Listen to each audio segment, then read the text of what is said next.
України! Героям слава!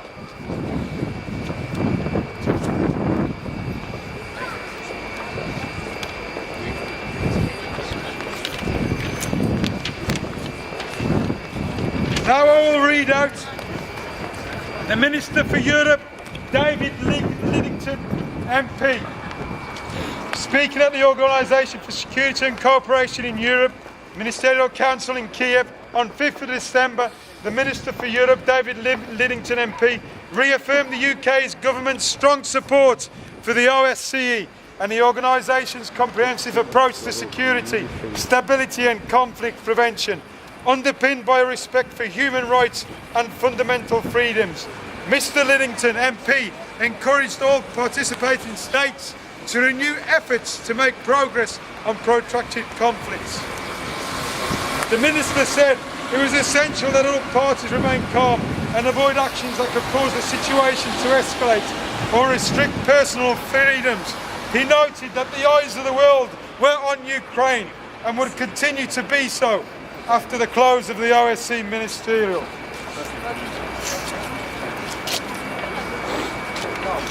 A blog of Her Majesty's Ambassador to Ukraine, Right Honourable Simon Smith, the great dramatist and aphorist Oscar Wilde wrote that a cynic was someone who knows the price of everything and the value of nothing. By this definition, the recent decision to put on hold the signing of the EU-Ukrainian Association Agreement was an egregious piece of cynicism. Like a great many disappointed people, I listened that evening to the first public explanations of the decision, putting the emphasis on the need for compensation for the losses to the Ukrainian economy anticipated from the damage that Russia has made clear it would inflict. It was clear that the perceived price of Ukraine signing the agreement was high. It was also been clear to many of those listening that this was a price completely unnecessarily exacted.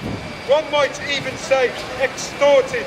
At the same time, my dismay and disappointment was deepened by hearing in public justification of the decision how badly it failed to recognise the value of what was on offer from the EU. The decision was presented as necessary to avoid economic disaster in Ukraine. Nobody would argue the proposition that the Ukrainian economy shows signs of vulnerability, but many of the decisions needed to address these have been and still are firmly within Ukraine's grasp.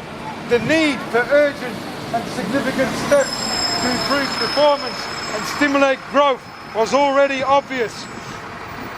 A sincere and committed approach to tackling corruption and the raiding culture would be a great start and would itself cost little. A commitment to the fiscal disciplines reasonably expected by the IMF's experts and shareholders would also help. But alongside these steps, seizing the chance to compete in the Champions League of business in the European single market would have been a great stimulus to growing Ukrainian businesses that are fit for the future. It's been encouraging for me and EU colleagues to travel around Ukraine, meeting so many people who understand this opportunity, but who know that it takes far-sighted vision and strong nerve to grasp it. Neither was dissembled in last Thursday's decision.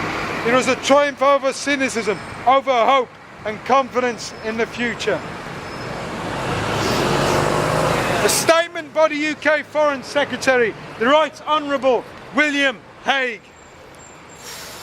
He said, "This is a missed opportunity.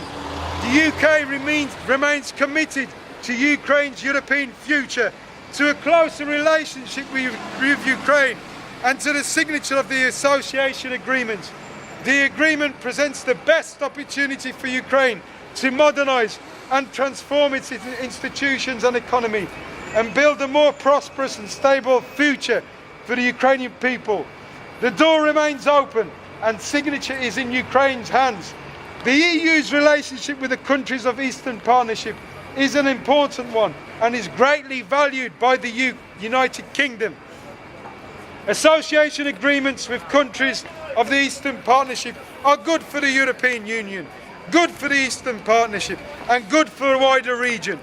I look forward to the initialing of the EU-Georgia-Moldova Association agreements including deep and comprehensive free trade areas, as the East Partnership Summit in Vilnius on 28th and 29th of November. But as you know, on that date, on the 28th and 29th of November, in Vilnius, Lithuania, our Ukrainian President Yanukovych, under pressure from the brutality of Putin, the force that he's putting on Ukrainian people, the pressure he has put on them, the pressure he's also put on Yanukovych, failed to sign the EU agreement, and thus pushing Ukraine into oblivion. Slava Ukraini! Героям слава! Slava Ukraini! Героям слава! Slava Ukraini! Героям слава!